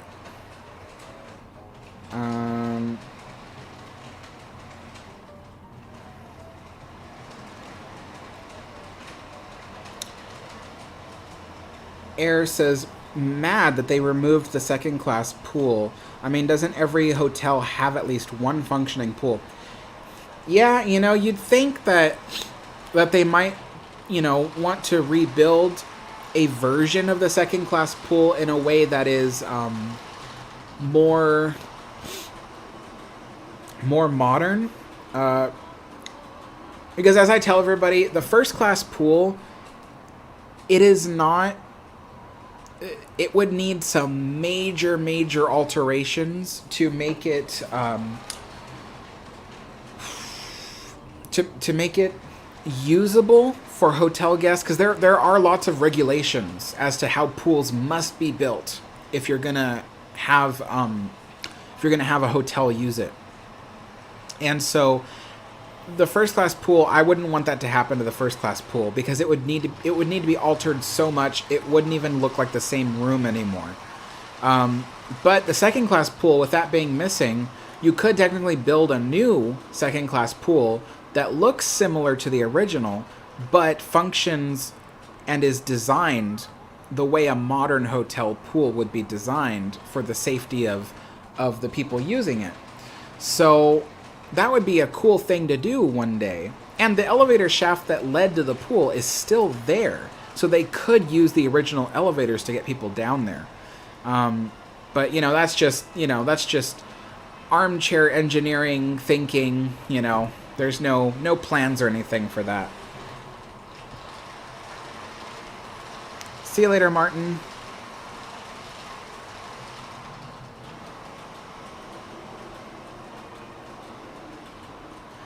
Shibert says, are there still original floorings underneath the carpeted areas of the ship? In some places, yes. So, like, up until the early 2010s, there was still some original flooring underneath the carpeting of the observation bar. They have since removed that original flooring. It no longer exists. But there are areas of the ship that still have original flooring. And then even then, one of the staircases on the ship still has its original flooring from 1936. It's still on there, and you can walk on it to this day. So that would be forward on the ship. I think it's the forward first class staircase. Yeah, the forward first class staircase has that. Or is it the aft first class staircase that has it? I don't remember. It's not the middle one, not the grand staircase. It's either the forward or the aft first class staircase that still has its original flooring. But I don't remember which one.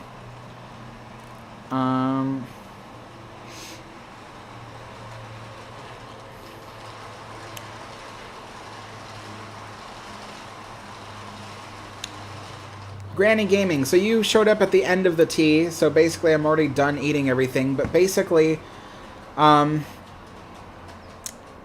afternoon tea is a tradition in the various countries of Great Britain.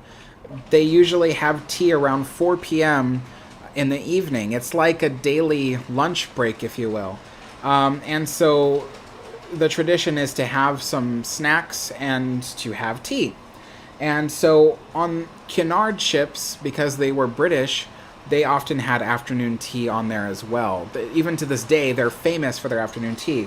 This whole China service set right here is from the old ships such as RMS Queen Mary, RMS Queen Elizabeth, RMS Sylvania, Mauretania 2, ships like that. So this dates back to those old ships. And so these were used on the old Cunard ships. And so that's why this is a Cunard afternoon tea. It's my way of trying to connect with the past as best I can. I usually, on these afternoon teas, I talk to people, so we talk about ships or anything else that the channel's related to. But the other thing we do is like, I show people, like, I have British food set up. So today I had a British cucumber tea sandwich. I had a set of chocolate-covered tea biscuits and homemade Scottish shortbread and stuff. And then, of course, I always have different teas. So I have all these different teas that I could choose from and, you know, and stuff like that. Today I had English breakfast tea, but I have all kinds.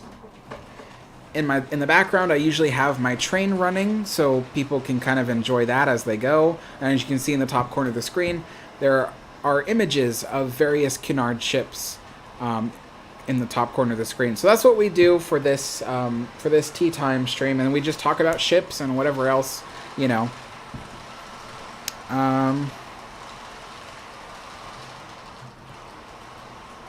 Let's see.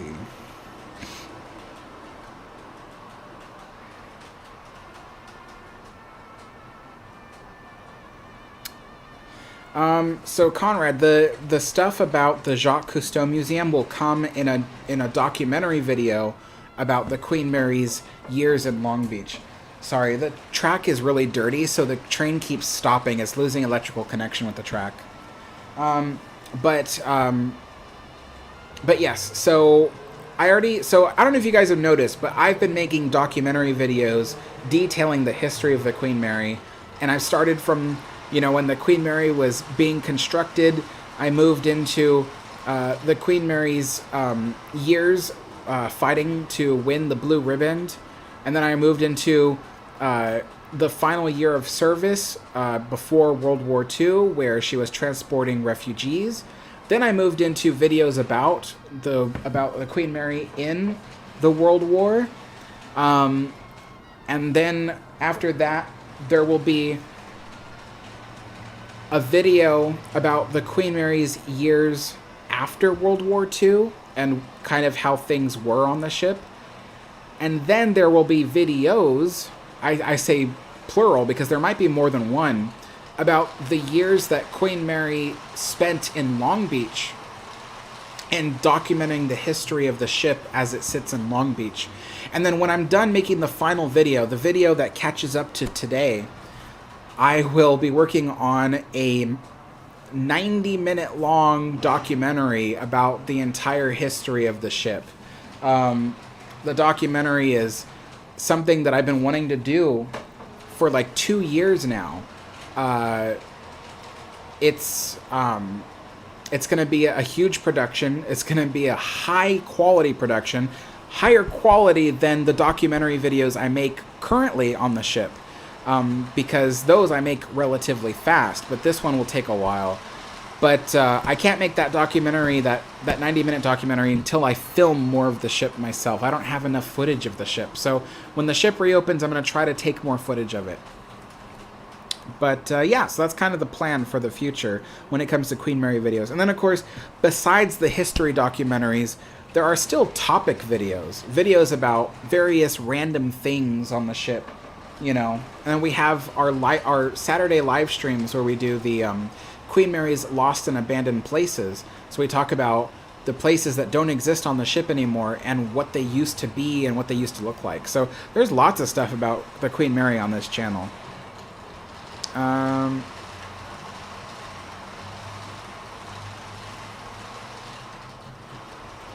Iron Legion says, are you going to use grass or pebbles for the ground? Just wondering because I know some ideas for grass. I'm also making a layout. I'd like to help where I can.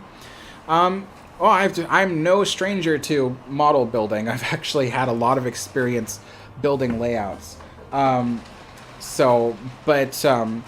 This layout will not have grass or pebbles. It's going to be a forest. So there's going to be ferns and trees and things like that. So, yeah.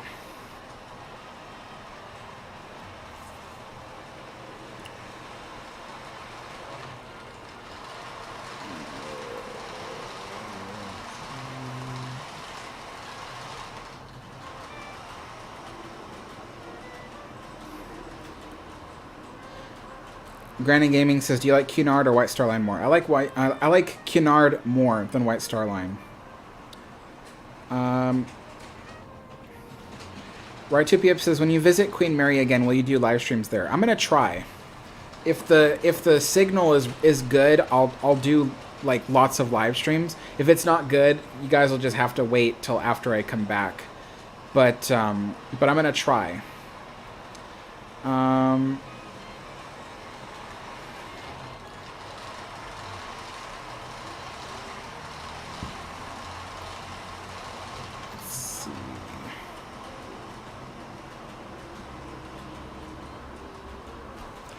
Oh, Russell asks, does the Queen Mary have watertight compartments, and if so, how many? Yes.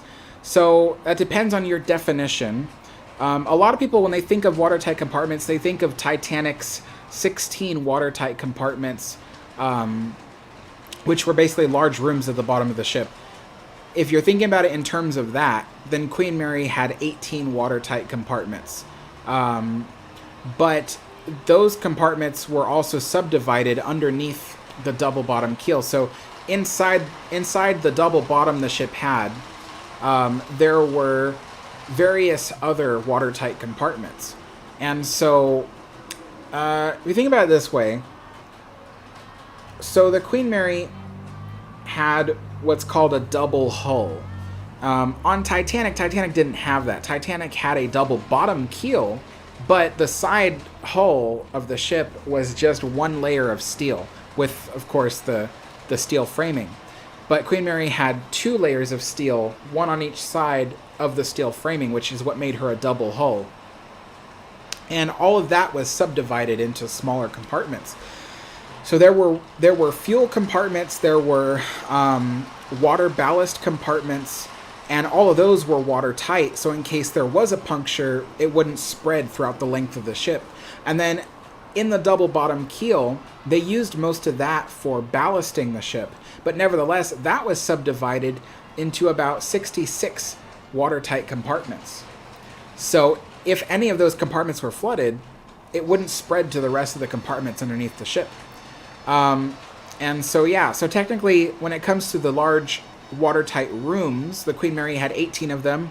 They were what we would call capped, which means that there was a watertight ceiling above them. It was completely watertight, so that way water couldn't spill over into the next rooms like it did on Titanic. So, yeah, pretty cool stuff.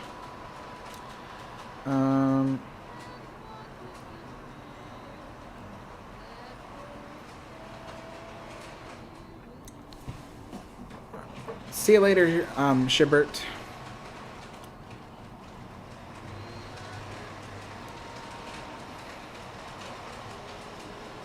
That's okay, Cade. I'm actually about to end the live stream.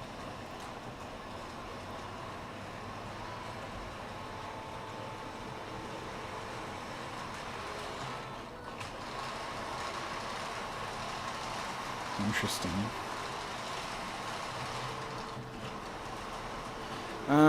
Granny Gaming, yes, there are several ships that still cross the Atlantic.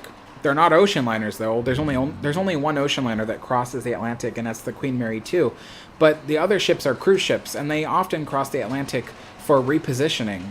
So they go, you know, they reposition to their new mission.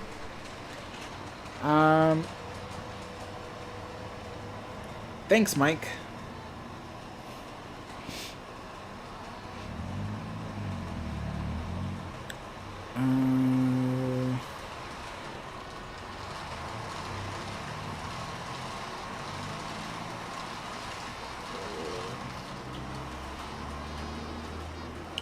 Granny Gaming says, did RMS Mauretania actually have a double hull? Yes, she did.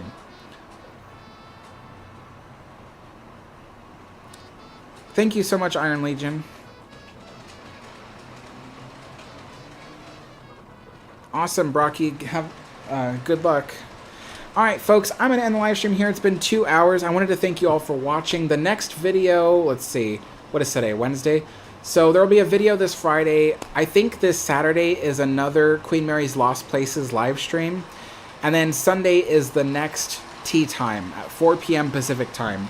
So tune in for that, you guys. Lots of cool content coming. And yeah, so thanks all for watching, and I'll see you all next time. Bye-bye.